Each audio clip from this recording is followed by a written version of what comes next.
Por gentileza, abram a Bíblia no capítulo 17 de Apocalipse.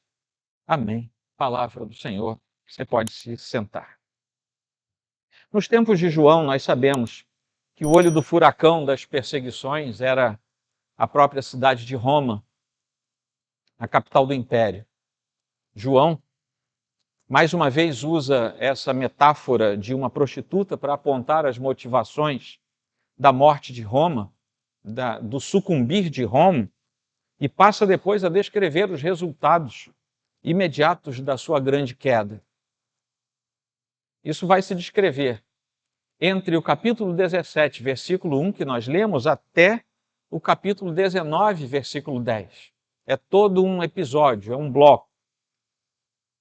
E lá, depois desse trecho, é que ele vai descrever a vitória final do Cordeiro, manifestada nas bodas do Cordeiro. Corria o ano de 1859, quando um autor inglês chamado Charles Dickens, já traduzido em muitas versões diferentes e adaptado de muitas formas, até a Disney já adaptou, né? Inclusive, tem um sujeito que é muito rico, pão duro, muito mau, que inspirou até o Tio Patinhas depois. O Sr. Scrooge, não sei se vocês já ouviram. Mas ele era cristão também, e ele escreve a sua obra mais elevada, que ele próprio diz que foi a melhor obra que ele escreveu, Um Conto de Duas Cidades. E nessa obra ele explora um momento histórico que foi a Revolução Francesa, faz isso de modo magistral, fez uma pesquisa muito profunda para isso. E ele, nesse texto, que ele se isenta de falar nomes e de tomar partidos do que tinha acontecido, partidos políticos, ideológicos, do que tinha acontecido na Revolução Francesa, ele fala do medo, da inconstância psicológica, da insegurança, da naturalidade com que as pessoas durante a Revolução Francesa passaram a conviver com a morte. Em cerca de 1 ano e meio foram 40 mil pessoas na guilhotina. Você sabe o que é isso? A tal ponto que às vezes a guilhotina ficava cega e as pessoas ficavam agonizando sem conseguir morrer direito. Era uma pessoa atrás da outra, a morte se tornou comum. Não estou falando do Rio de Janeiro do século XXI. Estou falando da Revolução Francesa, da aclamada Revolução Francesa. Mas ele conclui dizendo, no final da sua obra, que os ideais da Revolução, liberdade, igualdade e fraternidade, não foram respeitados. E a razão, como tanto eles proclamavam, foi pouco usada. Se nós andarmos para trás no tempo, e não é novidade, porque eu já falei para vocês, entre o ano 413 e 426 da nossa era cristã, Agostinho de Hipona, Santo Agostinho, havia escrito também a sua magistral obra, Cidade de Deus. E nessa obra, ele faz uma comparação opositiva entre duas cidades, Jerusalém e Babilônia. E da mesma forma que Dickens tinha feito uma relação de oposição, porque na sua obra ele compara o que tinha acontecido na Paris da Revolução Francesa com a Londres, que não tinha passado por aquilo. Agora ele compara duas cidades, a cidade de Deus, construída sobre o amor de Deus, até o desprezo de si mesmo, e a cidade dos homens, construída sobre o amor do homem pelo homem, até o desprezo por Deus. E ele faz essa comparação. Mas também serve, e ele conclui na sua obra, como uma meditação sobre a natureza da graça, da redenção e da ordem divina. Mas a partir daqui, no século I, estamos andando para trás, chegamos ao século I da era cristã, nós temos o verdadeiro conto de duas cidades. Não de Dickens, nem o de Agostinho. Nós temos o verdadeiro conto sobre duas cidades. Um conto de duas mulheres que representam duas cidades. Uma prostituta e uma noiva justa. uma prostituta do capítulo 17 e uma noiva justa do capítulo 21. E João realmente quer que nós vejamos esse contraste. E isso vai ser visto daqui até o final do livro de Apocalipse. As conexões que ele faz e as oposições contrastantes são muito intensas. Os capítulos 17 e 21 mostram esses contrastes intensos entre as duas cidades. Até que ele é levado a ver num lugar deserto a grande prostituta, que é Roma, como nós temos estudado nos últimos sermões, que será julgada e que depois ele, após contemplar tudo isso, é conduzido a um lugar alto, uma montanha, com todo o significado de estar num lugar deserto e de estar numa montanha. E lá da montanha ele vê uma outra cidade, que é a noiva do Cordeiro, a Nova Jerusalém, que, como diz o Apocalipse, desce da parte de Deus até os homens. Essa nova cidade vai substituir a outra. A Nova Jerusalém vai substituir a Babilônia derrotada e destronada. O texto que nós temos no início dessa leitura é paralelo com o capítulo 21, versículo 9. O comecinho é paralelo a isso. Sendo que lá trata da noiva, como eu estava dizendo, e aqui trata da prostituta. São características extremas e opostas. A lividez e a honradez em oposição a tudo aquilo que é o embargo para boa coisa e para aquilo que é santo na presença de Deus. Um dos 7 anjos que tinha acabado de derramar as taças da ira de Deus e que, por isso mesmo, era um daqueles que tinha feito vir os flagelos de Deus, numa definição de juízo final sobre tudo e todos, ele próprio se aproxima dele e diz que vai lhe mostrar o julgamento daquela que está sentada sobre as muitas águas, como eu li no início do capítulo para vocês. Numa referência muito direta a Jeremias capítulo 51, finalzinho do versículo 11 e o versículo 13, onde nós lemos: pois esta é a vingança do Senhor, a vingança pelo que fizeram contra o seu templo. Você que mora sobre muitas águas e está rica de tesouros, o seu fim chegou. O fio da sua vida foi cortado. E essa é a referência sobre a qual João se apoia para falar aquilo que ele está escrevendo ali. João está apresentando Babilônia como um símbolo de todo mal direcionado contra o Deus Todo-Poderoso e seus propósitos e a sua intenção de ter um povo somente para si. E é por isso que João, no versículo 5, vai dizer que ela é a mãe de todas as prostitutas e abominações da terra. Não é apenas mais uma, ela é a mãe de tudo isso. Ela é a causadora, é a geradora de todo o mal que se levanta contra Deus e contra o seu povo. Os termos prostituta e águas, muitas águas aqui, são profundamente simbólicos. E não podem ser interpretados literalmente. Ninguém vai aparecer sentado em cima da água. Isso é uma simbologia, um simbolismo para nós. O objetivo dessa prostituta é levar as pessoas para o mais longe possível de Cristo e do seu chamado. Porque lá depois nós vamos ver que a Nova Jerusalém é a representação eterna e perfeita da própria igreja que é constituída aqui enquanto nós somos chamados pelo Senhor. E a grande prostituta é a oposição direta à igreja, porque enquanto a igreja chama para perto de Cristo, a grande meretriz, a grande prostituta, aquela Babilônia, faz de tudo para levar para longe de Cristo. Esse é o trabalho de Satanás e todos os seus funcionários. Afastar as pessoas de perto de Deus, alijá-las de Cristo. É o oposto exato da igreja. João continua e explica que muitas águas, lá no versículo 15 ele começa a explicar isso, as muitas águas quer dizer povos, multidões, nações e línguas de todo o mundo. Era difícil entender o que o anjo estava falando. É por isso que até o versículo 6 é simples apresentação. O cenário é mostrado, os personagens são apresentados.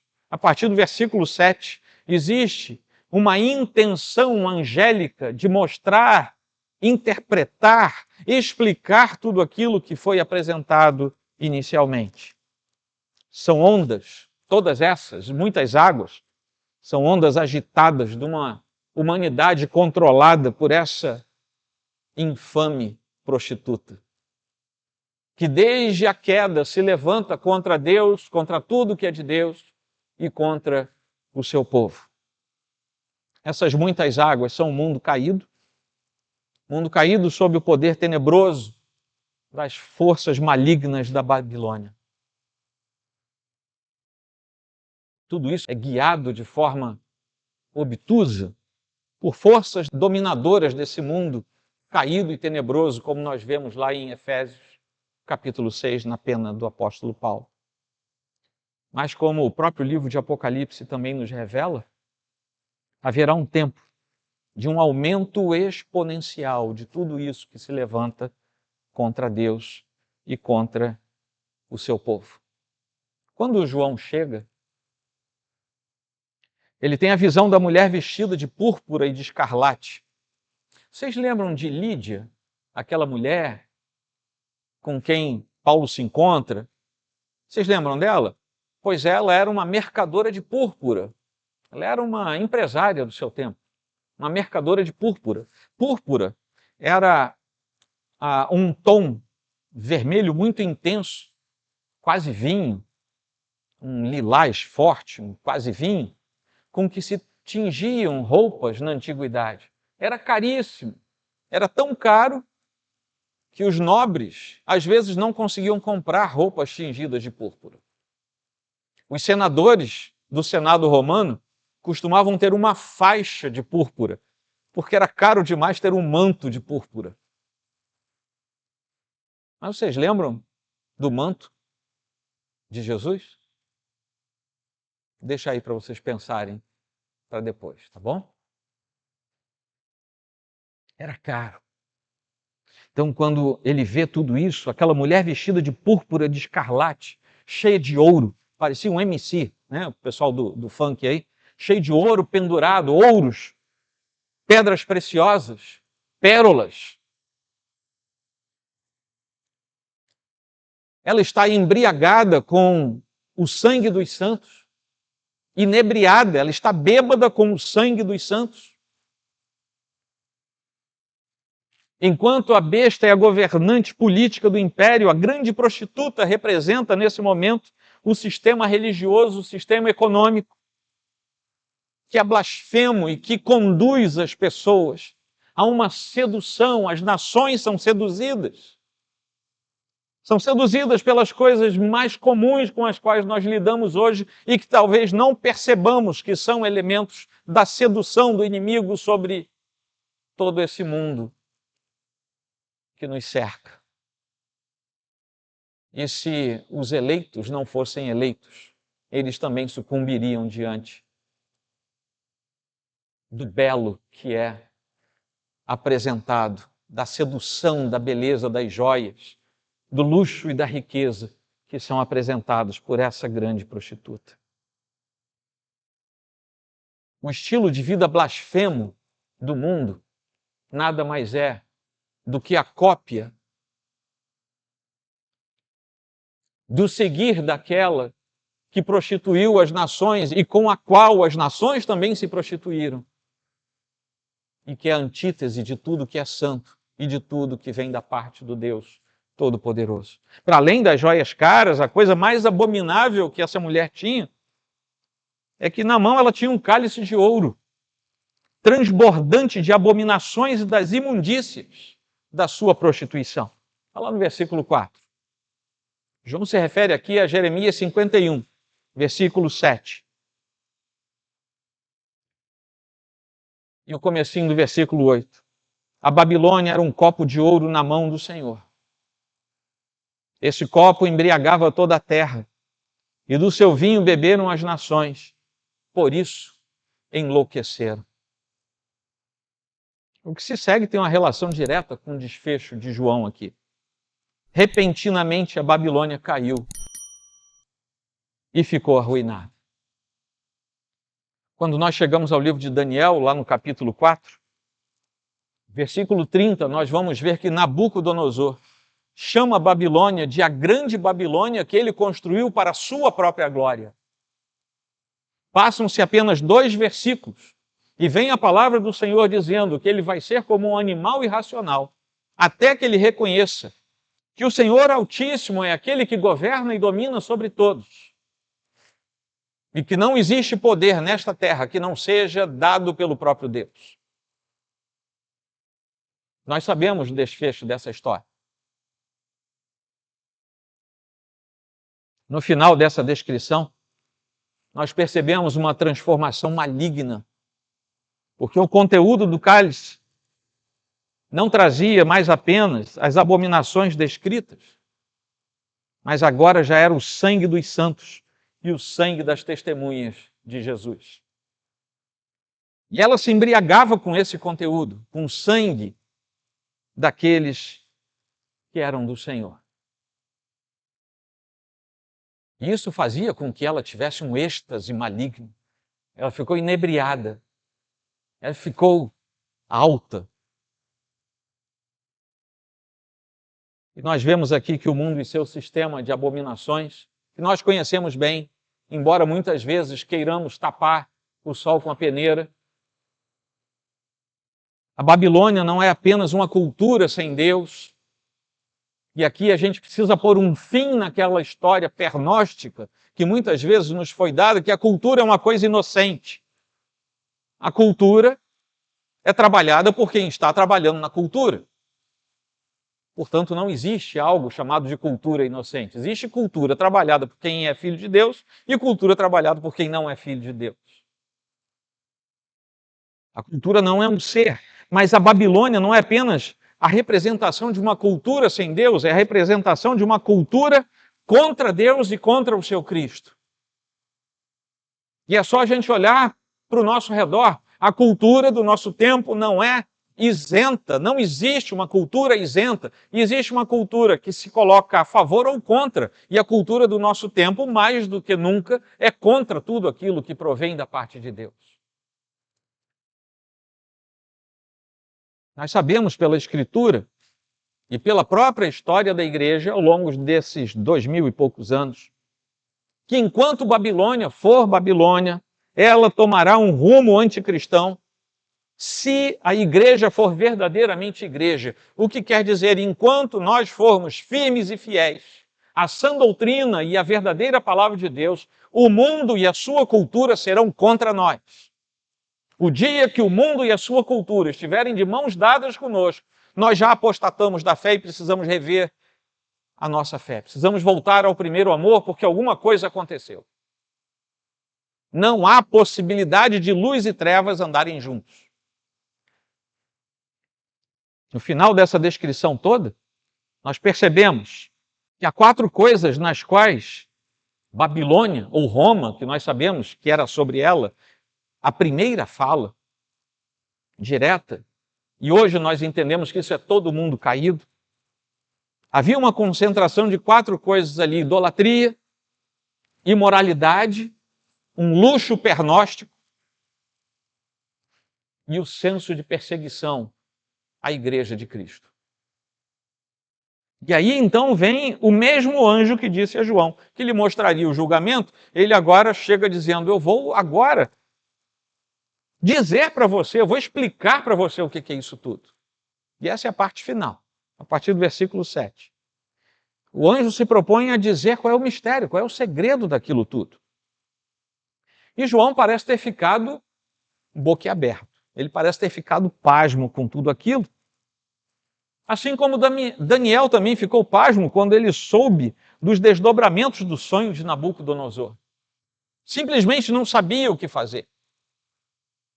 Por isso o anjo começa com uma pergunta retórica a ele: por que você ficou admirado? E essa mesma pergunta retórica tem que ser feita para o nosso coração, no nosso dia de hoje. Por que é que você fica admirado quando vê a injustiça do mundo? Não que nós a apoiemos ou que nos habituemos a ela, mas por que é que nós ficamos tão admirados quando vemos as cortes humanas desfraudando a justiça?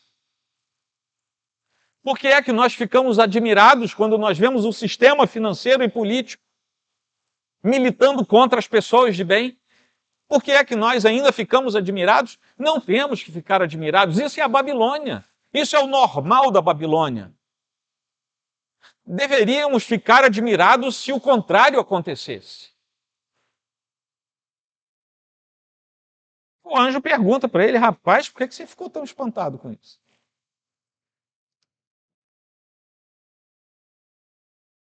João, nesse momento, ele deveria entender o poder blasfemo da besta. Era isso que o anjo queria explicar aí. Porque a besta queria ser igual a Deus. Mais uma vez, ela queria ser igual a Deus.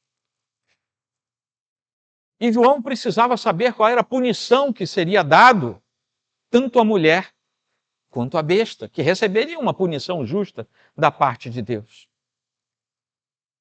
Mas interessante que João diz: eu vou contar o mistério disso aí, vou contar o segredo para vocês. Mas ele não começa falando da mulher, ele começa a falar da besta. Era e não é mais, está para emergir do abismo, caminha para a destruição. E mais uma vez a besta se esforça para usurpar o lugar que é de Deus e exclusivamente de Deus. Nós temos vários episódios, desde o primeiro capítulo de Apocalipse até aqui, em que eu falei para vocês, é a manifestação de um ser maligno que quer usurpar o lugar do Deus Santo Todo-Poderoso. E mais uma vez aqui, o que nós vemos é uma paródia satânica, o anticristo tentando tomar o lugar do Cristo único e verdadeiro.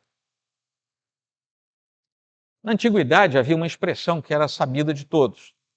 Ali entre o primeiro, segundo século antes de Cristo até o terceiro depois de Cristo, mais ou menos, se usava muito uma expressão Roma Septicolis, que quer dizer a Roma de 7 colinas.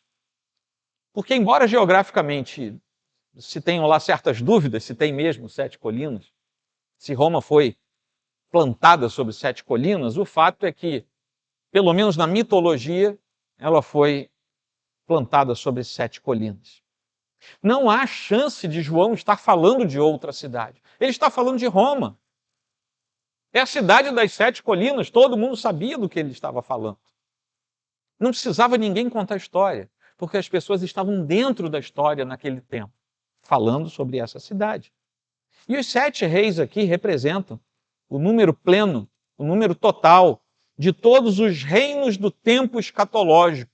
Não vá para esse texto tentando descobrir quem era o primeiro, o segundo ou terceiro. Essa é a plenitude dos reinos escatológicos, que lá em Daniel nós temos a confirmação de que é disso que se trata aqui.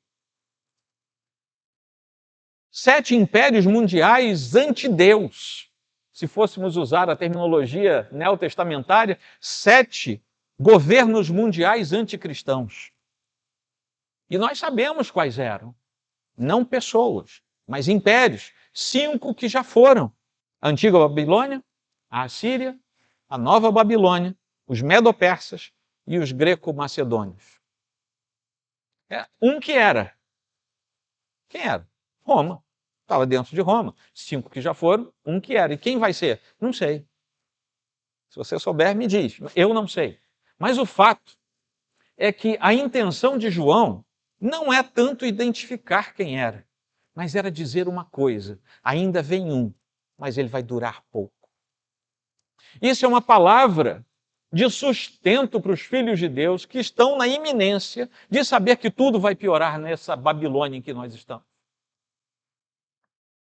Porque o que o Senhor diz é: vai piorar, mas quando piorar, mantenham-se firmes, porque vai durar pouco. É rápido. E aquele que era o 8º, na verdade faz parte dos 7. Tem uma conta aqui que a gente não sabe fazer direito.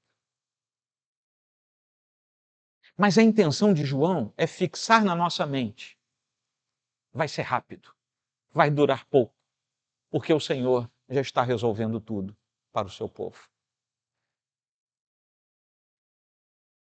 Aí chega um episódio em que o anjo revela o significado das muitas águas e da condenação da prostituta, afirmando que as nações que antes a apoiavam se voltarão contra ela e a destruirão. E a visão aqui é muito parecida com uma guerra civil. Eu não sei se a minha visão é plástica demais, mas quando eu li isso aqui, parece uma guerra civil. Quando nós lemos lá em Apocalipse 6, versículos 3 e 4, nós vemos assim: quando o Cordeiro, e é daqui que ele tira essa fala do capítulo 17, quando o Cordeiro quebrou o segundo selo, ouviu o segundo ser vivente dizendo: venha! E saiu outro cavalo que era vermelho, e ao seu cavaleiro foi dado poder para tirar a paz da terra e fazer com que os homens matassem uns aos outros. Confronto interno. Também lhe foi dada uma grande espada. E se a gente andar para trás, vendo o que o profeta Ezequiel disse, capítulo 38, versículo 21, convocarei a espada contra Gog em todos os meus montes, diz o Senhor Deus. A espada de cada um se voltará contra o seu próximo. Conflitos internos. Desses dois textos, João tira o que ele escreveu no capítulo 17. E a razão disso é que a besta e os 10 reis odeiam a prostituta. Mas não eram amigos? Eles vão se levantar contra ela e vão devastá-la por completo, vão deixá-la queimada, nua. Vão comer as suas carnes. São falas de uma visualização terrível. Chegará o tempo em que essa trindade profana destruirá a própria Babilônia. Porque o versículo 17 nos diz: porque Deus incutiu no coração deles que realizem o seu propósito. Deus governa todas as coisas e o faz de modo tão intenso que ele incute na mente e no coração dos próprios aliados que venham destruir aquela mulher que é chamada aqui de a grande prostituta. A soberania absoluta de Deus, que é total sobre todas as coisas, mostra-se assim, inclusive sobre o reino e o domínio do inimigo. Não há nada que fuja ao seu governo. Até mesmo as mais intenções dos poderes cósmicos mais distantes de nós servem, em última instância, aos propósitos de Deus. E esse Deus todo-poderoso haverá de julgar todas as nações, porque isso faz parte do seu poder e do seu intuito eterno. Finalmente, aparece o propósito final de todas as coisas. Está lá no versículo 16. Para que se cumpram as palavras de Deus. Toda a Bíblia aponta para o fato de que nós somos pecadores. Jesus Cristo é o único caminho para nos salvar. Existem forças espirituais que militam contra Deus e contra a igreja. Mas toda a Bíblia também diz que essas forças serão vencidas pelo poder do Senhor. E que ao final de tudo, nós estaremos na presença eterna do Senhor. E isso para todo sempre. E o Senhor é o vencedor sobre tudo e sobre todos. Para que se cumpram as palavras de Deus. E vem então a declaração de quem é a mulher. A grande cidade está lá no finalzinho. A grande cidade que domina sobre os reis da terra. Sobre ela, que é chamada de a grande Babilônia, como será a sua ruína definitiva, como será a sua destruição final e total, João vai falar no próximo capítulo, capítulo 18. Então não perca o próximo capítulo, domingo que vem. Mas vamos tirar algumas conclusões e fazer algumas breves aplicações para nós. O deserto aparece na Bíblia inteira e aparece no livro de Apocalipse. O deserto é um lugar de tentação, de tribulação, de sofrimento, mas é um lugar de escape também. Essas duas balanças diferentes, esses dois pratos diferentes da balança, aparecem ao longo de toda a Escritura quando nós vemos a ideia do deserto. O deserto foi um castigo para o povo que desobedeceu na saída, mas foi o lugar em que Deus mandou o maná.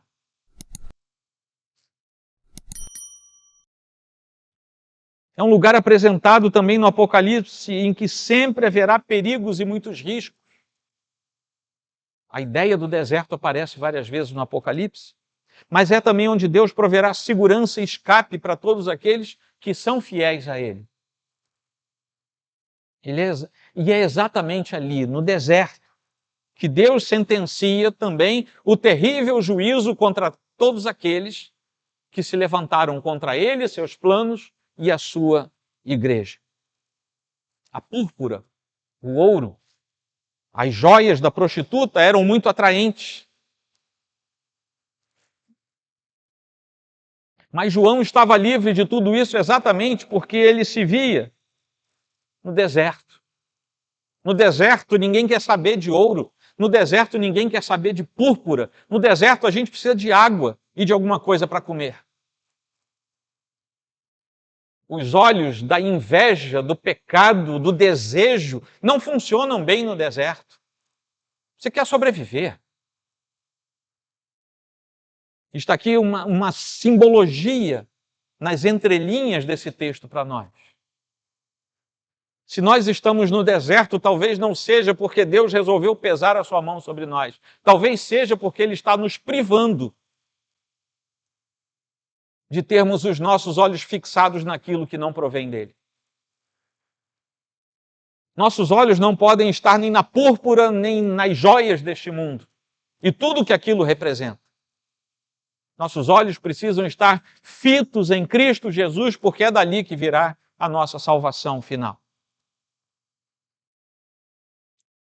O sistema deste mundo nos apresenta seus apelos de riqueza, seus apelos de dominação, seus apelos de poder. Seus apelos de fazer aquilo que o próprio coração quer, independendo de saber qual é a vontade de Deus.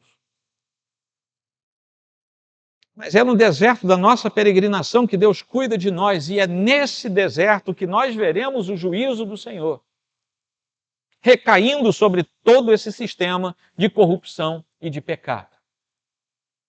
No deserto somos guardados, mesmo com dificuldades.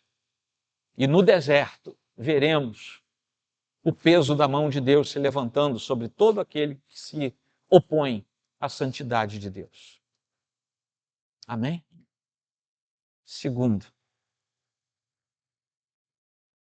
a Babilônia de nossos dias representa todo um sistema corrompido.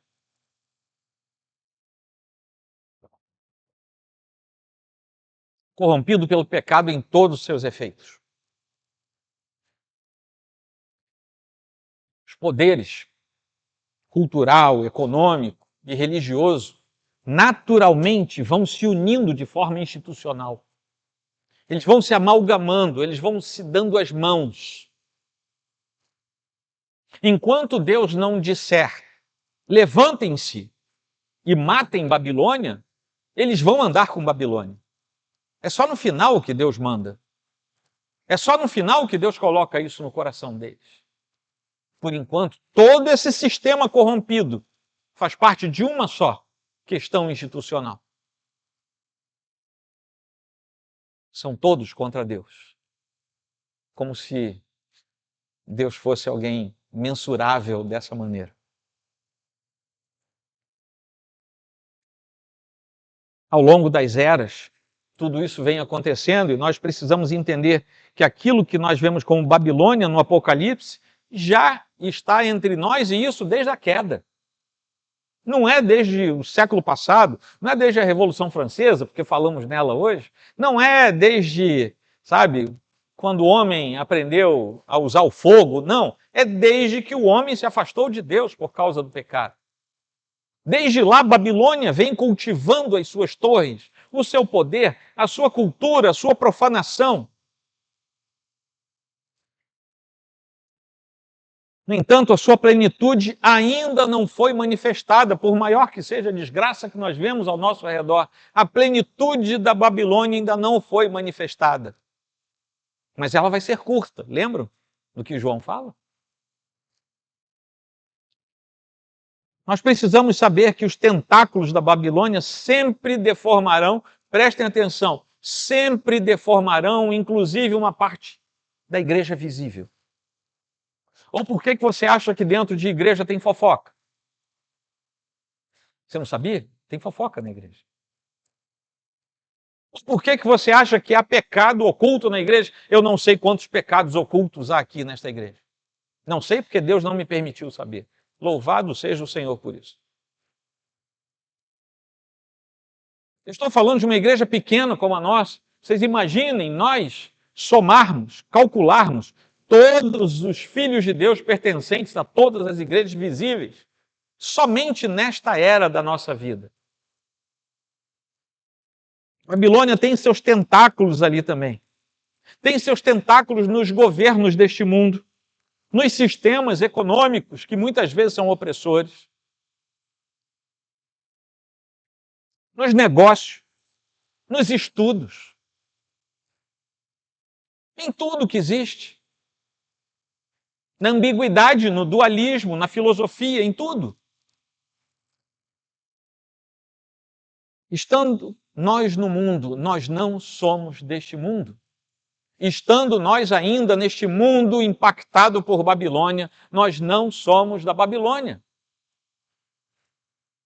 Se nós nos misturarmos o sangue dos santos e das testemunhas de Jesus que estavam naquele cálice que a prostituta bebeu e com ele se inebriou, também vai sujar as nossas mãos.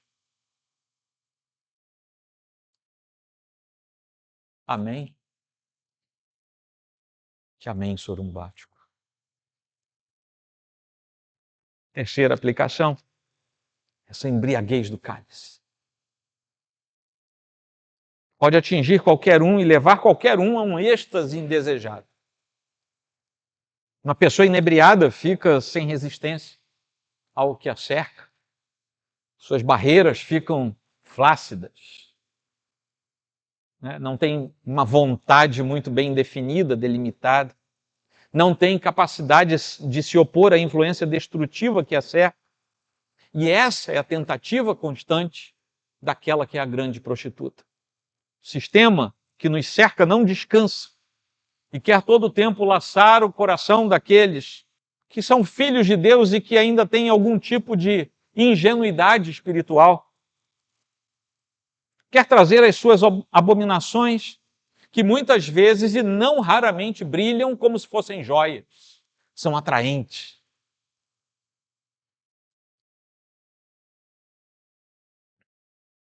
Isso tudo tem o potencial de entorpecer o coração, de tirar o brilho dos olhos, porque o brilho foi colocado em outro lugar. A nossa missão é simplesmente permanecermos firmes, na certeza de que o deserto antecede a nossa vitória e que Cristo é o vencedor declarado sobre a Babilônia. Ele já é o vencedor declarado e todos os seus sequazes serão vencidos junto com ela. Cristo é o nosso vencedor. Amém? Só mais uma. A grande prostituta e a igreja. Apocalipse 2, de 20 a 24, foi uma leitura que fizemos no começo do ano, quando começamos a pregar em Apocalipse. E nos fala de um espírito de Jezabel, em pelo menos uma das 7 igrejas às quais as cartas eram enviadas. E nós vimos naquela ocasião que as 7 igrejas representam a totalidade das igrejas, e não apenas igrejas geograficamente falando. Israel é comparado à prostituta quando abandona o caminho do Senhor. Está lá no Antigo Testamento, várias vezes isso. Até o coitado do Oséias teve que casar com uma prostituta por causa dessa simbologia. Quando o caminho do Senhor é abandonado, nós temos o peso da mão de Deus. E nós vemos muitas vezes que a igreja visível é análoga a esse Israel prostituído em muitos episódios, em muitos casos ao longo da sua história. Nós estamos certos que sistemas e doutrinas mortas, trazidos pelas apostasias e deformidades da própria doutrina, que já não é mais sã nesse caso, assim como falsas ideologias, paganismo e princípios mundanos e anticristãos, promovem um desserviço constante no seio da igreja atual.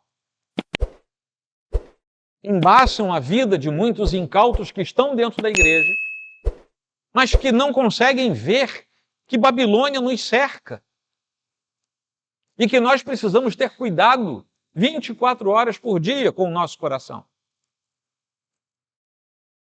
Nós sabemos que Satanás ainda se transforma em anjo de luz. Essa é uma advertência neotestamentária. Nós sabemos que o ensinamento de Jezabel é sobre as coisas profundas de Satanás. Está lá no capítulo 2, versículo 24. O que é isso? São aquelas coisas que parecem inteligentes. São as coisas profundas que todo mundo que quer parecer inteligente diz, é isso que eu quero. Teologia liberal começou assim, gente. Os grandes acadêmicos falando uma verborragia teológica e todo mundo, como é que ninguém tinha pensado nisso? As coisas profundas de Satanás, as coisas que parecem inteligentes, perspicazes, ao passo que afastam de Cristo e afastam Cristo do seu lugar na igreja. E tudo começa porque a igreja de Tiatira, essa lá do capítulo 2, versículo 20 a 24, tinha tolerado que uma tal de Jezabel, que se dizia profetisa, ensinasse na igreja e seduzisse a igreja do Senhor com seus falsos ensinamentos. E diz lá no versículo 20 que ela levou aquela igreja a praticar a prostituição. Vejam como é que os textos estão encaixados. Em outras palavras, e aqui eu termino. Satanás continua tentando interromper a missão da igreja. As suas armas são exatamente as mesmas sobre as quais a Bíblia nos adverte. A prostituição em tudo que diz respeito à obra de Cristo na igreja. Amém? Vamos ficar de pé. Senhor Deus, estamos diante da Tua presença e nós sabemos que isso é verdade por causa da Tua promessa. Agora, Senhor Deus, nós pedimos que a Tua palavra nos corrija, que a Tua palavra nos permita estar alertas, não distraídos. Se nesta noite, Senhor, entrou alguém aqui sem conhecer Jesus Cristo, essa pessoa está na Babilônia e será destruído junto com a Babilônia. Mas ainda há tempo. O chamado do Evangelho hoje é de convite, ainda não de juízo. E por isso eu te peço que não saia ninguém daqui sem te conhecer como único e suficiente Salvador, Senhor Deus, aquele que nos guarda e protege.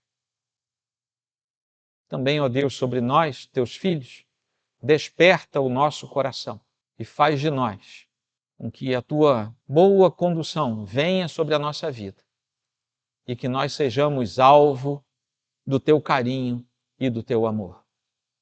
É assim, Senhor Deus, que nós oramos, que nós nos rendemos a Ti sobre essa palavra e pedimos que o nosso coração seja disposto em Tua presença.